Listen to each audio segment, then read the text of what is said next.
Greetings, dear ones. I'm Kryon of Magnetic Service. My partner steps aside yet again. This is the third in the series of 4, where we are sitting in a beautiful place on the planet, above the crystalline node which we have described to you 2 other times. We've given you the information about crystalline, about the fact that it is different than any other gem, any other stone on the planet. The last time we told you what it is that the crystals are saying. We used the term rewriting future history. That there is now a message from crystals, not just a benevolent feeling good. And that this message then corresponds with the shift that you're having. Now, in this particular session, we have before us those who have been part of the crystalline choir. I gave messages yesterday to this group that I'm going to repeat and then enhance now. There is so much we could tell all of you about crystalline. And it's all good news. There's an actual celebration here. The celebration that is here at the moment is that this particular node has now been activated, whereas the last time I sat, it had not. This is extremely esoteric to many. And yet there are those who can already feel some differences. The minds that are here call to those who would take the stones, take more. They want to pass this message on to all those who would take them into their homes. It's a message of benevolence and also about hope for the future. When we say rewrite the history of the future, what this actually means is that up to this point, dear ones, human consciousness through bias and expectations think they know what the future is going to bring. The time fractals themselves, which is a form of physics that lets time repeat itself, would call to you that you're going to have the same kind of things you had in the past. And why not? It's always been that way. So you might say, what is the history of the future of the planet? And you would turn to your scriptures. You would turn to those who foresee the future, and you would hear the things they've always said. There will be continual wars. There's going to be problems. The humanity hasn't really changed that much. It's just a moment of peace at the moment. The last 70 years was a hiccup. But we will return to those things, and they will then claim that they see it in the future. They also claim that the fractals of time create it. It's almost like you are a victim of time. What the indigenous have told you is completely and totally the reverse. Listen to the ancient wisdom and prophecy.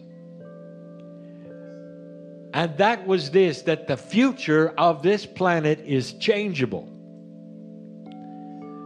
But in order to change it, you had to walk through a certain shift, and you have.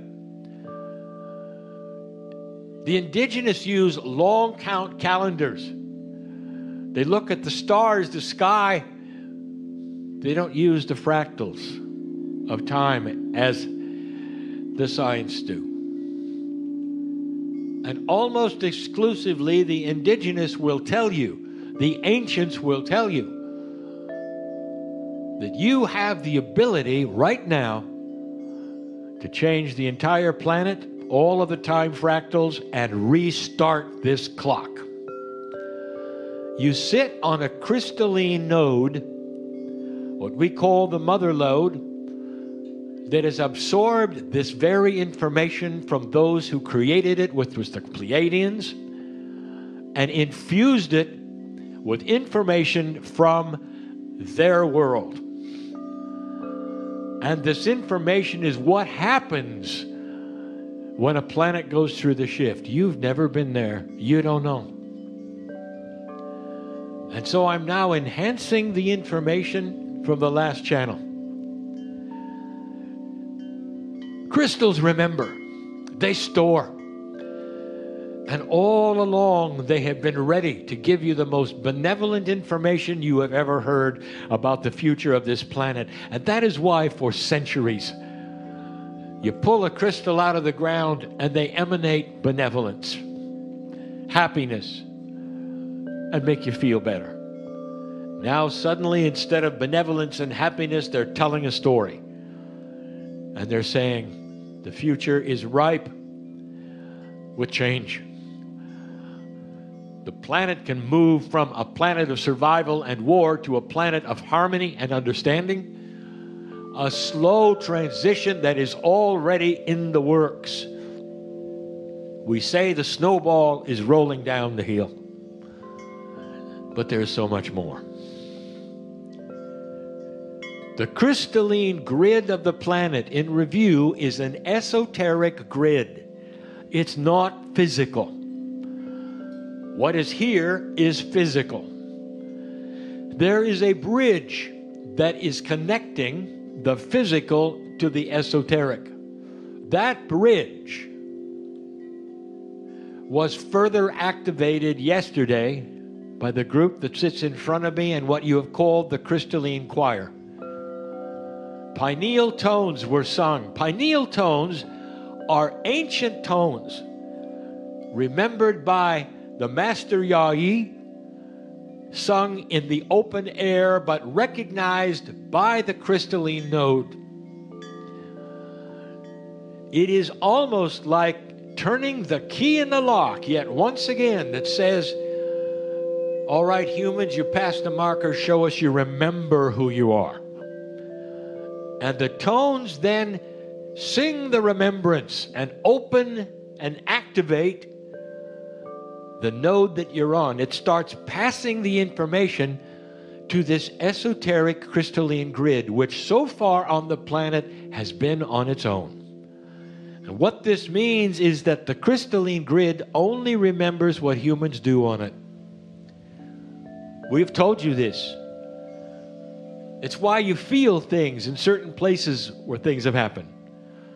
But suddenly, with an active crystalline grid, it starts to broadcast things that have never happened. There'll come a day when you walk into these battlefields that you feel things and you'll feel nothing.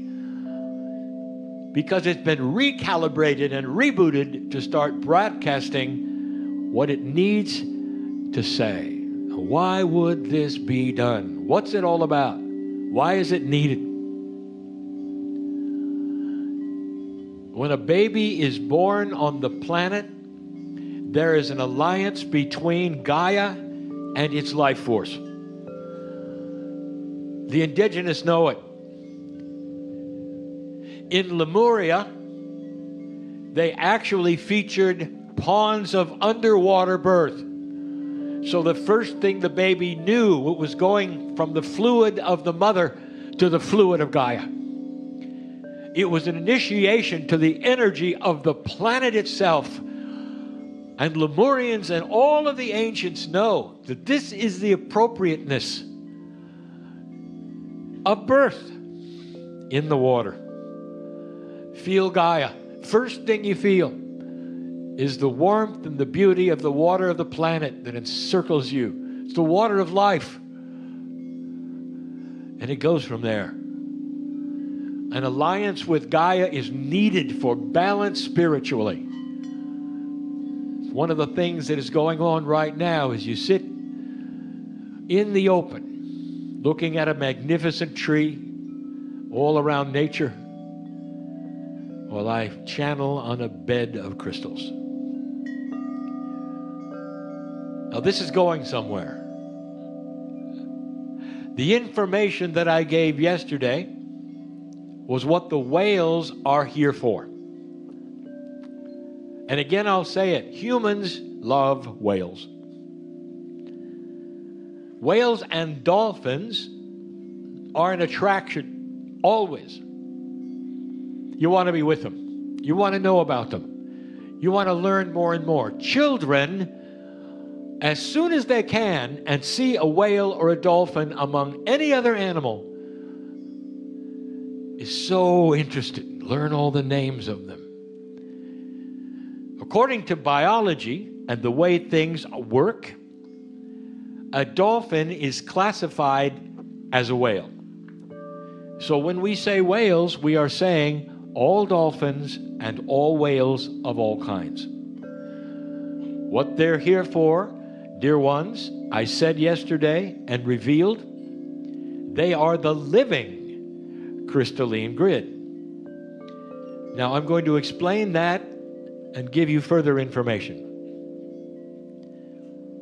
The crystalline grid of the planet reacts to what humans do and broadcasts to humans through the dirt of the earth. But the oceans cover more than 70% of the planet. And so the oceans would also need that information. And it's carried by the whales. The node that we are sitting on was then linked to a knoll in Patagonia. Now, Patagonia today is a combination of Chile and Argentina. But when it was set up, it wasn't. Yesterday, when Dr. Ovakaitis said that he did an excursion to meet a whale in Chile, I said, not exactly. And the reason why is because Patagonia is where the knoll is. It's not in Argentina. It's not in Chile. Not the way we think. Those names can change in the next thousands of years. They have changed before. But Patagonia is a continental recognition of the bottom of the planet, and that is where the whales go to mate and to have children. And when those whales have their offspring, the first thing the offspring are going to pick up is the new information that you have activated from this crystalline node going to the knoll called Mount Fitzroy. And this is why it needed to be where it is. So that no matter what the existing adult whales have in their Akash or in the energy of them, the children were going to have the beginning of the new Pleiadian information, and they will swim the seas, and the next time they mate, they'll have children who will know all about this. The rest of Gaia, over 70% of it, which is in the water, needs to have this for balance. You can see that.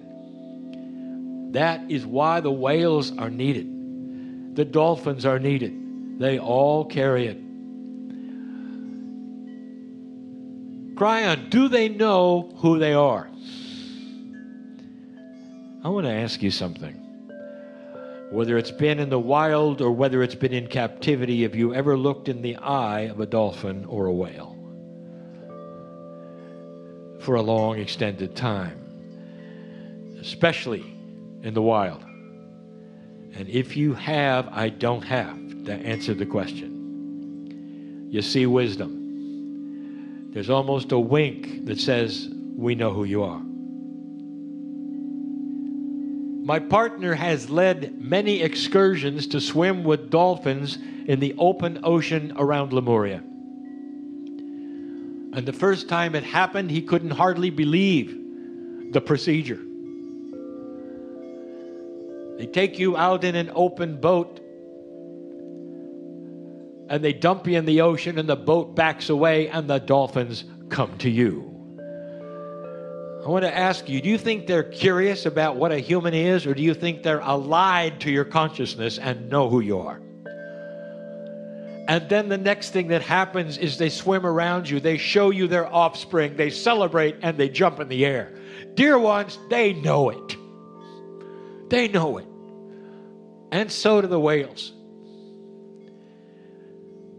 When the tones were sung in Hawaii in 2012, the whales became ultra active. And some of those who went out on the boats to watch the whales commercially got an earful from the guides who said, the whales this time of year never breach. They never jump out of the water, and that's all they were doing. Do they know? Of course. Do they know it with your consciousness? No. But they know it. They know who you are. They know they're allied with you. Oh, but it doesn't stop there. This new piece of information is so difficult to describe to you and give to you. It is so esoteric, and some will even question the validity. Nature creates variety for survival. How many kinds of monkeys are there? How many kinds of other mammals are there? There are many. And it does it for survival. The imprint of one, if one were to be exterminated, the imprint through their DNA is carried with the other that are varieties of the one. Biologists say that before the Pleiadians came, they don't say before the Pleiadians came, that approximately 100 to 200,000 years ago, there were up to 27 kinds of human beings. Just like all of the other mammals on the planet. Short ones, tall ones, one with tails, ones without. It was on its way to becoming just another mammal. And then everything stopped. My partner points to one specific Scientific American magazine in January of 2000, where they actually asked the question on the cover, what happened? Because now we only have one human being with 23 chromosomes. So there's only one of you. So the principle of nature itself says there must be a backup. And the backup should be in case there was full extinction, it can still continue in many ways. There has to be a backup. The whales are also the backup of the Akash of humanity. They carry imprints of your DNA. Do you think they know you? They are the backup for humanity. They swim the oceans of this planet, and today mostly they swim freely from being hunted. They will increase, and eventually scientists will see there's an alliance in consciousness in some way between all whales and human beings. And although the science will never tell you what I'm telling you, you will then connect the dots and say, look at this. It's what Kryon talked about. Dear ones, it's all part of the crystalline grid. It's all part about that which is going on in the activation and this node which has continued. Tomorrow is the final installment. I'll tell you a little more about what they carry, what's going on, and the beauty and the celebration of everything that is here right now that is crystalline. And so it is.